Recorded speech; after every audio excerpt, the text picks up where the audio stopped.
Ortuzar, Elektrolesa taldeko kirol zuzendaria, denboraldia errepasatzen ari garen honetan, jakin nahi genuen, zuekin ere zer moduz jundan denboraldia. Bueno, orokorrean nahiko ondo joan da.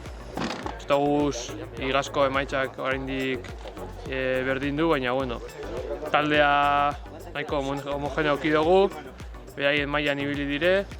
Egia izen da, baja asko oki duguzela, eta garrantzitsuak adibidez Aldamaren baja erori eta urrakin klabikula hautsita. Baina bueno, orokorrean esan daiteke taldeak maila eman duela. Si akaso urraki baino lehenagoko eroriko horretan Aldamak eman zizuen urteko momenturik politena Euskadiko txapelketa irabazita, ez? Bai, izan daiteke hori urteko emaitzarik onena, Euskadiko txapelketan elite mailan irabazi zuen. Eta, bueno, karreran bertan bigarren egin zuen, eta pena izan zen, igual beste 20 metro eukizkero, irabaziko zuela, baina, bueno, horrekin gelditzen gara. Taldeak egin zuen lan ederra egun hortan, hasi que pozik.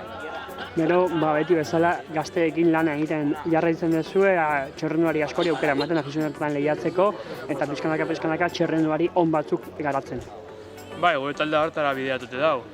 Juveniletik pasatzen den jendeari aukera emateko, eta berari formatzeko. Adibidez gaur abendako Gubedi izango da ziurrenik taldeko onena, eta azken karreretan maila ona ematen ari da, eta ikusten da maila berri honetara ondo adaptatzen ari dira.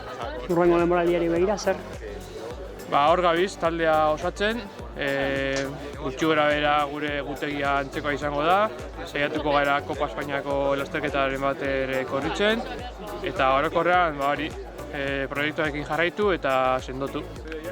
Andrea Arozena, Elektrolesa taldeko txerrenduaria, aurten beti bezala, zuen urtea errepasatu nahi dugu, txerrenduarin talde bakoitzeko txerrenduaren nabarmenen urtea errepasatu nahi dugu, beraz jakin nahi genuen, zemuz juntzen zuen aurtengo denboraldia.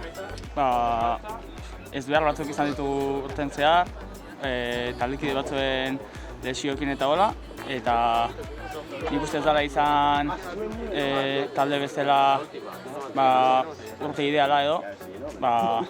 Ez ditugulako orokorten taldeek izan zituen emaitzak izan, baina, bueno, gero denboraldi bukaera honetan agia hobeto ibiltzen, eta hori, nola bukatzen dugu, eta hurrengo urtera begira, ja.